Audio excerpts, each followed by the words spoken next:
Aujourd'hui, je vais vous parler de l'homme qui a fait passer Paris de l'état de Moyen-Âge à l'état de ville-lumière qu'on le connaît aujourd'hui. Cet homme qui sera surnommé le Titan, l'Attila de la ligne droite, l'athlète à l'échine robuste, ou encore le sanglier. Je vais vous parler du baron Haussmann.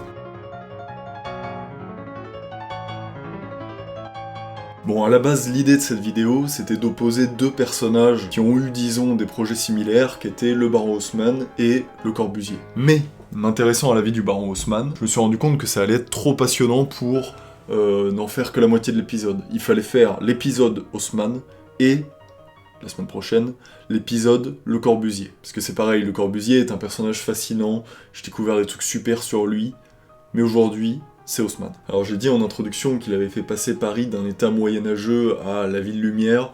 Il y avait un peu de provocation dedans, mais pas uniquement. C'est-à-dire que quand je parle d'état moyenâgeux, c'est ce qu'en disent les gens à ce moment-là, c'est-à-dire que pour une ville européenne, c'était quand même particulièrement une favelas. Ce serait un néologisme d'utiliser le mot favelas, mais je vais plutôt faire parler les gens de cette époque qui pourront la décrire. Et dans les témoignages que j'ai celui de Mozart. Mozart que vous connaissez, qui était venu à Paris, comme tous les grands compositeurs, on passe à Paris, et qui n'a apparemment pas vraiment apprécié son séjour. Il était venu accompagné de sa mère, et voilà ce qu'il en dit dans une lettre qu'il envoie à son père.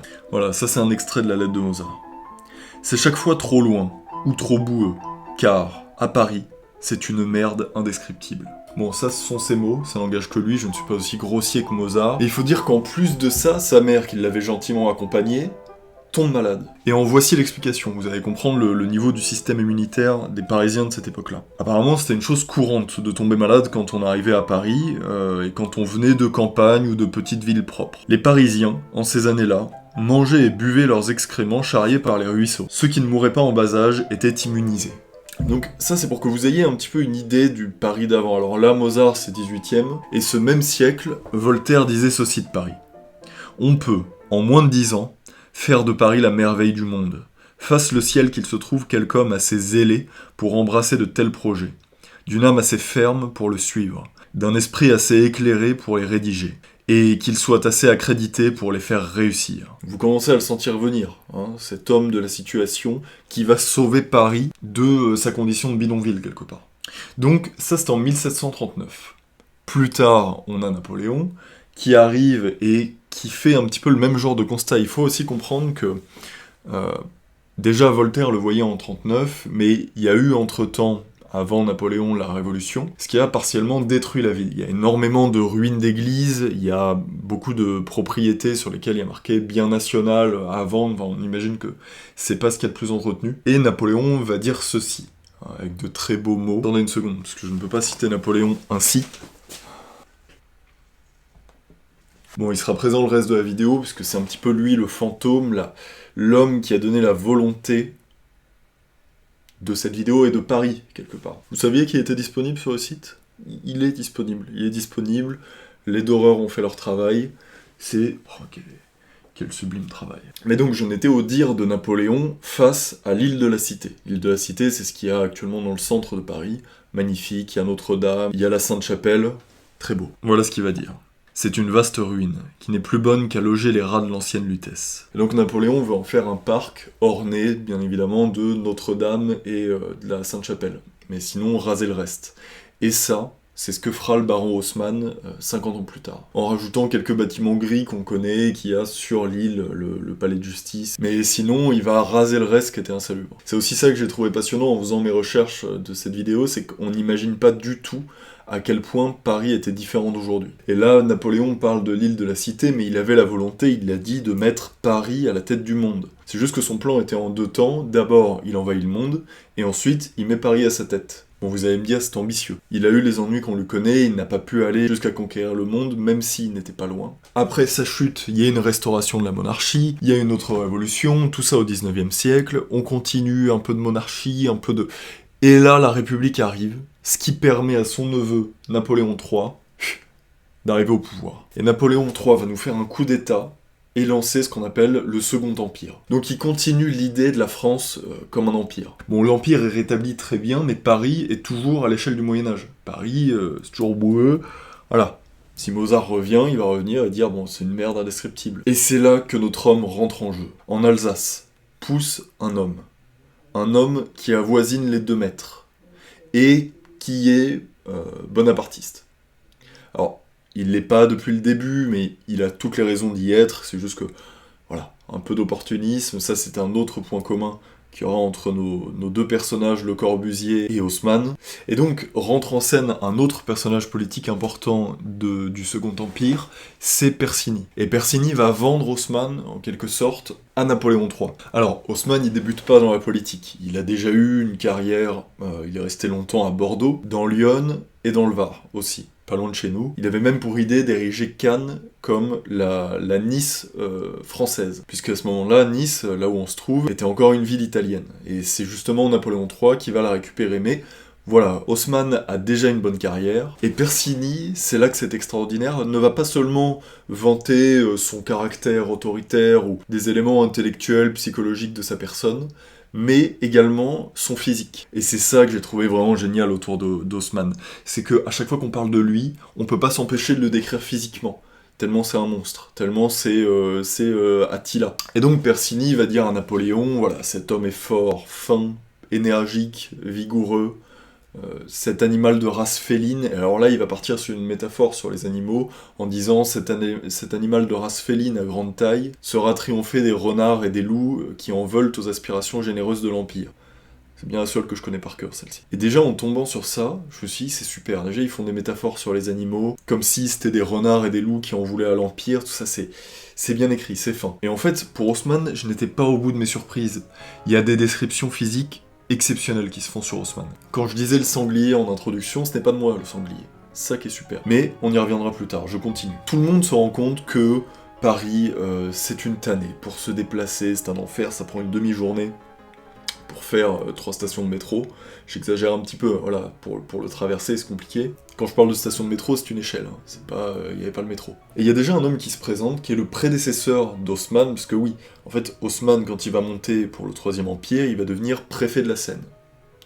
Donc, s'occuper de Paris, en gros. Et l'ancien préfet de la Seine, c'est Rambuteau. Alors Rambuteau, c'est un petit peu le Haussmann avec moins de testostérone, c'est-à-dire que il veut pas endetter la vie, il veut faire des petits trucs, donc bon, quand je dis des petits trucs, j'exagère. Hein. Là, il a sa station de métro, que vous connaissez sûrement. Mais il fait un petit peu le pré-Haussmann, c'est-à-dire des grands bâtiments comme ça en pierre, propres, avec des boulevards assez larges. Mais pourquoi on ne s'en souvient pas? Pourquoi on ne dit pas, oui, ce sont des immeubles rambussiens? On dit, ce sont des immeubles haussmanniens. De partout, on dit « Ah, c'est haussmannien, incroyable ». Parce que Rambuteau, quelque part, a été plus modeste qu'Haussmann. Donc, il est pragmatique, ça sent la pisse dans la rue, il fait des urinoirs. 450 urinoirs. Et des photos de l'époque que j'ai vues, il avait l'air d'y avoir plein d'urinoirs dans cette cabine-là. Donc ça, c'est super. On y a perdu, parce qu'en plus, ces urinoirs étaient plutôt beaux. Aujourd'hui, on a des espèces de toilettes immondes, là... C'est pas beau, il faut attendre des heures que le lavage se fasse, tout ça. Enfin, là-dessus, on peut dire quand même que Rambuteau est respectable. Mais le problème, c'est que Rambuteau fait tellement d'urinoirs on se met à appeler les urinoirs du nom de Rambuteau. On appelle ça les colonnes Rambuteau. Ça lui plaît à moitié, bon, il change le nom, mais c'est pour vous dire que quand on parle de la beauté de Paris, on dit oui, les bâtiments haussmanniens. Voilà. Alors que Rambuteau, on sort son nom pour parler d'urinoirs. Donc heureusement, succède à Rambuteau, Haussmann. Le baron Haussmann, la bête, l'animal. Alors, c'est un bonapartiste, on peut dire qu'il est assez autoritaire, il en a fait preuve ici. Il y avait évidemment, durant le 19e siècle, des menaces révolutionnaires. Il sortait, alors ce ne sont pas mes mots, mais casser du rouge. Il y avait du rouge dans la montagne qui disait on va descendre de notre montagne pour guillotiner les blancs. Alors quand je dis les blancs, je parle pas de couleur de peau. Là, on est au 19e, tout le monde était blanc. Mais les blancs, c'est pour la couleur de la royauté. Aujourd'hui, on dirait les privilégiés. Les révolutions tuaient beaucoup de gens au nom de leurs privilèges. Quoi qu'il en soit, il s'était opposé à eux, et voilà, il cassait du rouge. Il y a une scène incroyable où il arrive dans une manifestation, on dit « à mort le préfet » et tout ça. Et lui se met au milieu de la manifestation et déclare ceci. « Qui parle de mettre le préfet à mort? Qu'il vienne donc, ce prétendu républicain, me voilà seul. Qu'il ose porter publiquement la main sur le représentant de la loi. » Ça, c'est dans ses mémoires aussi. Hein. Dans les mémoires, on se donne une bonne image, mais je n'en doute pas, ça s'explique aussi par son physique. On va y venir. Chaque chose en son temps. Et puis c'est pareil, il y avait un épisode de choléra à Toulon. il va tranquillement voir les malades dans les hôpitaux, enfin c'est un sacré Alsacien en tout cas. Et donc pour que vous compreniez bien l'homme que c'est, le corps que c'est, voici ce que va également en dire Persini. Là où le gentilhomme de l'esprit le plus élevé, le plus habile, du caractère le plus droit, le plus noble, échouerait infailliblement, ce vigoureux athlète, à l'échine robuste, à l'encolure grossière, plein d'audace et d'habileté, capable d'opposer les expédients aux expédients, les embûches aux embûches, réussira certainement. Bon, c'est une très belle éloge, on voit, il nous décrit un surhomme. Alors le mot que j'aime beaucoup dans cet éloge de Persini, c'est échine. Échine, j'aime bien, parce que les seules fois où j'utilise ce mot, c'est devant mon boucher. C'est en disant, je veux des échines de porc. L'échine, c'est cette partie-là. Mais sinon, quand on décrit quelqu'un, on parle pas de son échine. Là, je me suis renseigné un petit peu sur la chose. Il semblerait que ce soit la colonne vertébrale chez l'homme, quelque chose comme ça. Mais en tout cas, il a l'échine robuste et l'encolure grossière. Donc, on sent quand même qu'il est prédisposé à la lutte. Mais je vous dis ça parce que les descriptions physiques vont continuer. Il y a un moment où Persini le compare à un sanglier qui renverse tout sur son passage. Ça, c'est passionnant parce qu'en même temps, ça explique son projet urbanistique de Paris où en fait, il y a les boulevards haussmanniens qui sont d'énormes lignes droites, et d'ailleurs qui renversent tout sur leur passage, ça on y reviendra après. Mais là où Persini est fin en choisissant le sanglier, c'est vrai que c'est dangereux le sanglier. On a une tendance à sous-estimer le sanglier, mais le sanglier c'est quelque chose, il y a des hommes qui sont tués par des sangliers. Et la particularité du sanglier, ça c'est un petit conseil si vous vous retrouvez en face, il faut, quand on le fuit, parce qu'on n'affronte pas le sanglier, quand on le fuit, il faut faire des zigzags.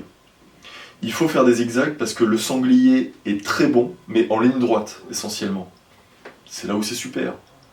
Il a fait des boulevards haussmanniens comme un sanglier les ferait. Et donc, là, il commence à s'éclaircir que cet homme a le physique de ses idées, qui va faire Paris à son idée, et donc que Paris aura le physique des idées de son physique.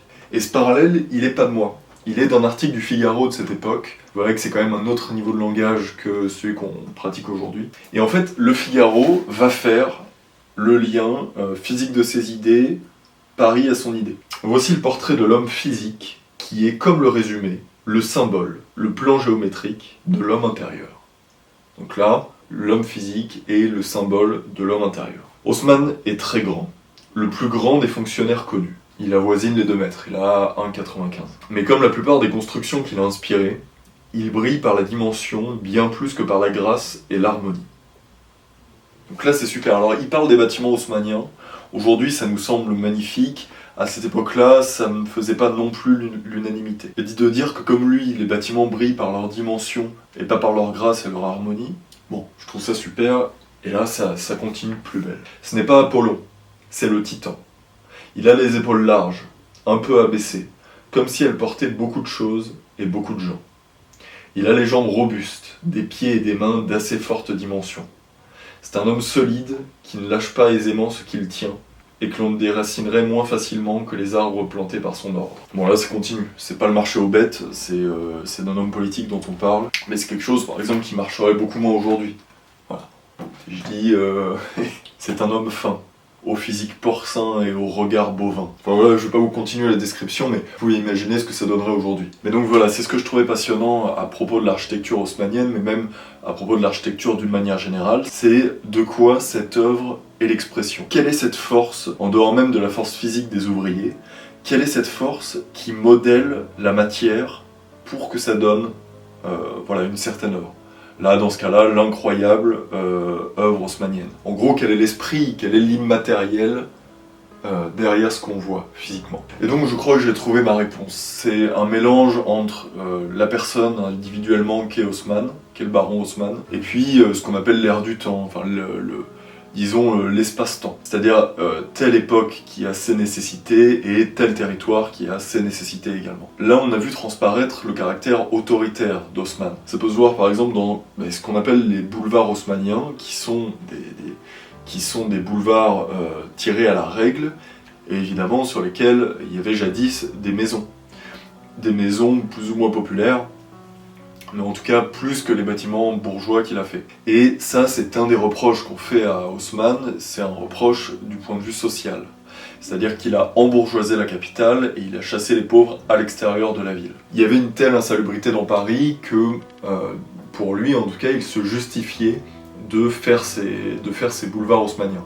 C'était pas du tout le Paris qu'on connaît aujourd'hui, c'était effectivement boueux, c'était compliqué de se déplacer, c'était dangereux, il y avait un degré assez important de pauvreté. Et si vous voulez, une des raisons pour lesquelles Paris ne pouvait pas se permettre de rester le Moyen-Âge, c'est qu'en face il y avait Londres, et il y avait forcément une concurrence nationale à l'ère de l'industrie, et je ne sais plus quel aristocrate ou quel dirigeant de pays était passé à Londres et avait dit « Ah, c'est très agréable, il y a plein de jardins, c'est propre ». On ne pouvait évidemment pas en dire autant de Paris. Et c'est en ça qu'Haussmann, il a fait aussi beaucoup de jardins, il me semble que Vincennes, Boulogne, Luxembourg, je suis moins sûr. Mais en tout cas, il y avait l'idée d'en faire une ville attractive, agréable. Et quand on se demande de quoi l'architecture haussmannienne est l'expression, mais il y a aussi son autoritarisme. Faut quand même bien se rendre compte que cette impression d'infini qu'on a quand on est à un bout du boulevard et qu'on voit l'autre, c'est pas quelque chose qui se fait si simplement. Haussmann a été très directif sur tout, en fait. Il faisait tout à son idée. C'est-à-dire que tous les balcons sont alignés,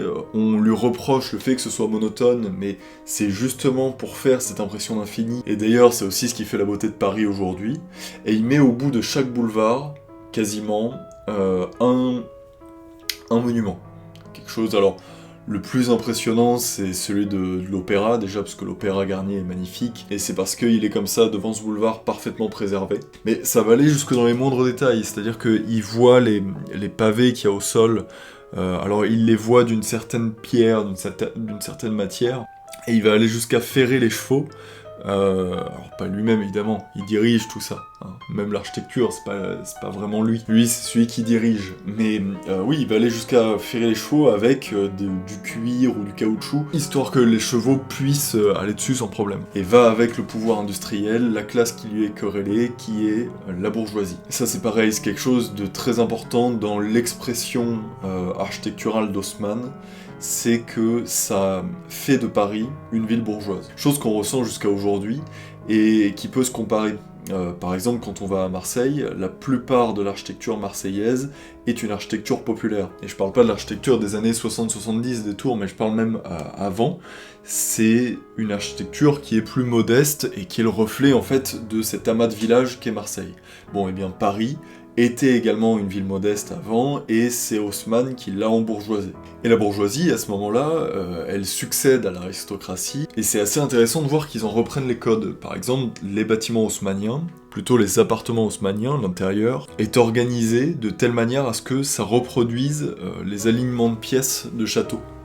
Des châteaux des aristocrates. Et en fait, la bourgeoisie va être la nouvelle élite, les nouveaux aristocrates, qui seront dans Paris, et il va en chasser ce qu'on pourrait appeler le peuple, ou disons les classes populaires. C'est un petit peu ce qu'on lui reproche, d'une part avoir embourgeoisé Paris et en avoir chassé le peuple, et d'autre part, là on va y venir, la destruction. C'est-à-dire qu'il va quand même détruire une partie de Paris salubre ou insalubre, des fois c'est juste pour que ces projets puissent se faire, et donc voilà, il y a aussi une œuvre de destruction. Il y a même des penseurs de son époque qui vont dire que l'œuvre d'Haussmann est une œuvre de destruction. Et d'ailleurs, au moment de la chute tragique du Second Empire, hein, c'est un enfer, c'est-à-dire que il y a la guerre avec les Prussiens, il y a en même temps des tensions civiles avec le peuple qui l'a chassé de Paris qui est en train de remonter. À ce moment-là, bon, Haussmann est parti, et je crois que c'est le Palais Bourbon qui se fait incendier, et c'est là que le penseur dit, en fait, cet incendie n'est que l'achèvement de la destruction de Paris par Haussmann.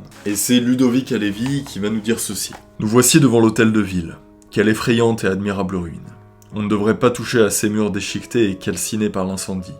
On devrait les laisser là, toujours en plein cœur de Paris, comme une éternelle leçon. Témoignage de nos fautes, de nos discordes, de nos folies. » Bon, évidemment, j'aime beaucoup ce genre de citation, parce que ça parle des ruines et de leur signification, de ce que disent ces pierres. Malgré tout le mal que ces gens pourront en dire, on doit quand même reconnaître que Paris est sublime aujourd'hui, est pour moi des plus belles villes du monde, qui n'y est pas pour rien, et je suis pas le seul à le penser. Même la bourgeoisie qui a hérité justement de cette bourgeoisie qui copiait l'aristocratie, doit bien reconnaître que les bâtiments dans lesquels elle vit sont le fruit de tout ça. C'est le fruit d'une pensée bourgeoise et autoritaire. On n'aurait pas une telle beauté, un tel ordre, s'il n'y avait pas eu le baron Haussmann et ce caractère, et puis ce physique Ce physique, c'est incroyable, vous avez bien vu comme ils font le parallèle entre tout ça. Et c'est pareil quand je parle de l'industrie, à ce moment-là, l'ère de la machine était arrivée, il y avait beaucoup d'enfants qui travaillaient, il y en avait pas loin de 100 000, qui étaient payés d'ailleurs un quart du salaire d'un homme. Et c'est aussi ça qui a fait la riche époque. Ça a beaucoup enrichi la bourgeoisie de ce moment-là. Et il faut reconnaître dans la beauté de Paris qu'elle est due beaucoup à l'inégalité. Purement, à des phénomènes inégalitaires. Je dis pas du tout qu'une architecture plus populaire serait laide, justement, hein, Marseille, moi je trouve ça magnifique. Même les quartiers type Belle de Mai, tout ça, avec des petits immeubles, des petites maisons, c'est très beau, c'est charmant. Mais on ne dit pas la même chose de Paris. Toute cette beauté, elle est le fruit d'une période extrêmement inégalitaire. Bon, comme on l'a vu, ça n'a pas empêché le peuple de remonter dans Paris jusqu'à l'incendie et de chasser Haussmann hors de Paris. Alors ça, c'est intéressant aussi, c'est que quand il part de Paris, alors il peut pas aller à Bordeaux parce que toute la bourgeoisie de là-bas se moque de lui, tout ça. Donc en fait, il va faire un tour en Italie. Il va faire un tour dans les grandes villes, tout ça, jusqu'à arriver à Rome. Et ça aussi, c'est intéressant, c'est que quand il arrive dans une ville, il la redessine. Il marche comme ça dans la rue et il la redessine dans sa tête. Il dit si on faisait un boulevard comme ça, comme un... Voilà, c'est-à-dire l'esprit du sanglier est revenu et on va faire des boulevards partout et on va mettre de l'hygiène partout. Et ça a failli se faire parce qu'il y a un financier italien qui, en le voyant, lui dit je romance ça un petit peu, hein, ils se sont pas rencontrés comme ça à mon avis, mais en tout cas qui, à leur rencontre, a envie de financer Haussmann pour qu'il fasse la même chose qu'il a fait à Paris, à Rome. Ça ne se fera pas, mais voilà, je trouve ça intéressant que Haussmann ne s'arrête jamais. Et puis je vais revenir un petit peu à Napoléon Bonaparte, puisque le Paris d'Haussmann, c'est aussi sa volonté. C'est aussi la volonté impériale que l'empereur avait dessinée, qui renaît en quelque sorte dans le Second Empire, et Haussmann met comme ça Paris à la tête du monde d'une certaine manière, esthétiquement en tout cas, et en fait cette ville aussi belle qu'on la connaît. Voilà, depuis le temps que j'entendais le mot haussmannien, quand on me parlait de bâtiments haussmanniens, je m'étais jamais penché sur Haussmann, j'avais bien tort, c'était très intéressant. C'était quand même un sacré sujet, au point que j'en ai fait un épisode juste sur lui. Et à la base, justement, je devais également parler du Corbusier. Parce que le personnage me fascine, c'est pas la même chose. C'est le Corbusier fascinant, Haussmann passionnant, incroyable. Haussmann, c'est grand, tout ça, le Corbusier, c'est... On va en finir la semaine prochaine. Normalement, la semaine prochaine vient l'épisode du Corbusier. Et vous allez voir comme ça que cette comparaison a des raisons d'être, et on va aussi se demander mais de quoi l'architecture du Corbusier est-il l'expression ? Est-elle l'expression ? Excusez-moi. Voyez ce qu'il y a à côté de moi, c'est très beau. Oui, c'est très beau, regardez. Regardez le travail des doreurs. Ils nous ont doré cette couronne, mais elle est magnifique. Bon, il n'y a pas que les doreurs là-dessus. Hein. Ils sont beaucoup à travailler dessus pour arriver à un objet si parfait que celui-ci. Et je vous invite à aller sur notre nouveau site. Il est en description, et vous y trouverez forcément votre bonheur. Il n'y a pas... Alors, il y a Napoléon, fantastique, mais il y a également des sorties qui s'annoncent. Il y a Jordan Peterson, dont on parlera aussi dans la prochaine vidéo. Dostoïevski, celui-ci on ne lui présente plus. Et il y a aussi, pour ceux qui veulent le commander, Antoine de Saint-Exupéry, très réussi, par Missor, et Chopin, qui ne saurait tarder. Voilà, qui ne saurait tarder, qui va arriver, donc je vous laisse avec ça. Il y a également l'Instagram. Je vous invite à aimer la vidéo si elle vous a plu, à vous abonner à cette chaîne, surtout avec la cloche, pour ainsi être prévenu la semaine prochaine. Quand je vais débarquer sur le Corbusier, je ne vais pas prévenir, donc, hop, la cloche vous permettra, comme ça, cette prévention de la grande violence qui va s'abattre. C'est tout pour moi, je vous invite à venir sur nos Instagram, l'Instagram de l'atelier Missor, qui vous donnera des nouvelles quotidiennes. Vous verrez tous ces gens travailler là. Ça chôme pas du tout, ici ça grouille. C'est juste que là, on est le week-end. Le week-end, j'en profite. Mais sinon, eux aussi, à leur niveau, ils font une belle œuvre. Quand le mec commence à rigoler, moi j'avais un petit peu chaud. On vous a dit que j'étais enfermé ici. On vous l'a dit, vous avez participé à mon enfermement.